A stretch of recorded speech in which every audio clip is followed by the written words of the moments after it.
हजारों सालों के जुल्म और सत्ता का इस्तेमाल करके भी सनातन धर्म को कोई मिटा नहीं पाया, तो इसके सर्वनाश की बात कहना और सोचना बिल्कुल बेईमानी है। साथियों, तमिलनाडु के मुख्यमंत्री के बेटे उदयनिधि स्टालिन ने सनातन धर्म के सर्वनाश का ऐलान करके देश की राजनीति में तूफान खड़ा कर दिया है। बीजेपी को एक बहुत बड़ा मुद्दा मिल गया और डीएमके की पार्टनर कांग्रेस का मुंह सिल गया। देश भर में प्रतिक्रिया हुई, हिंदू समाज की भावनाएं आहत हुई, पर उदयनिधि को कोई परवाह नहीं। उदयनिधि ने फिर कहा कि सनातन धर्म का जड़ से विनाश करने की जो बात उन्होंने कही थी वो सही थी और उन्होंने सोच समझ कर कही और वो अपनी बात पर कायम है।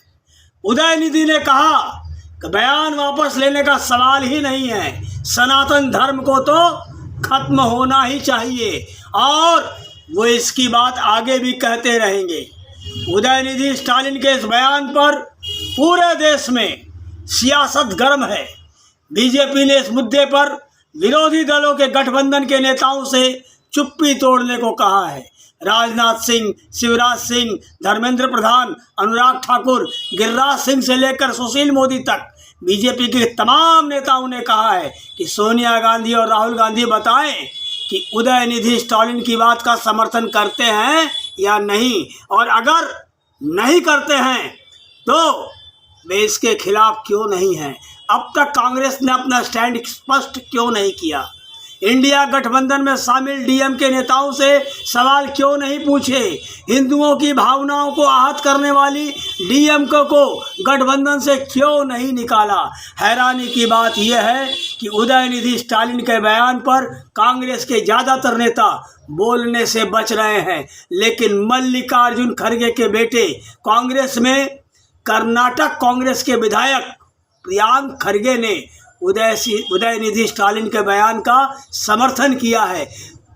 प्रियांक खड़गे ने कहा है कि जो धर्म लोगों को जातियों में बांटकर, जातियों के आधार पर बांटकर उनका अपमान करता हो, गैर बराबरी को बढ़ावा देता हो, उसे खत्म हो जाना ही चाहिए। इसमें गलत क्या है। इसके बाद विवाद और बढ़ गया। साधु संत उदयनिधि के बयान से नाराज हैं।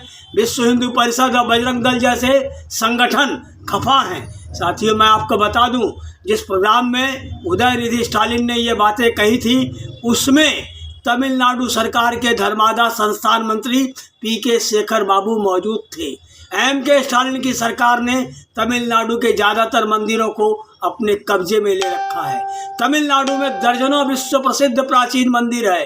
रामेश्वरम का रामनाथ स्वामी मंदिर 12 ज्योतिर्लिंग मंदिरों में से एक है।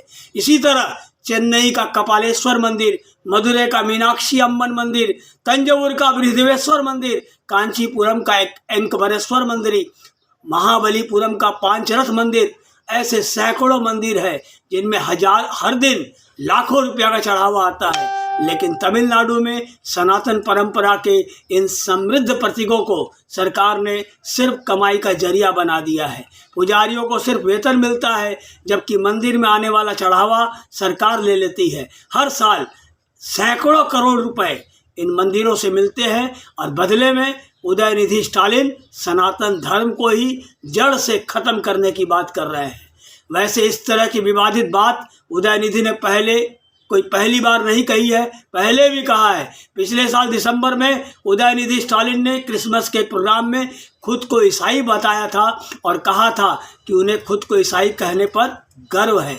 साथियों, इस प्रकार की बातें करके हिंदू धर्म पर कुठाराघात करने वाले ये नहीं जानते हैं कि सनातन धर्म आदि है, अनंत है।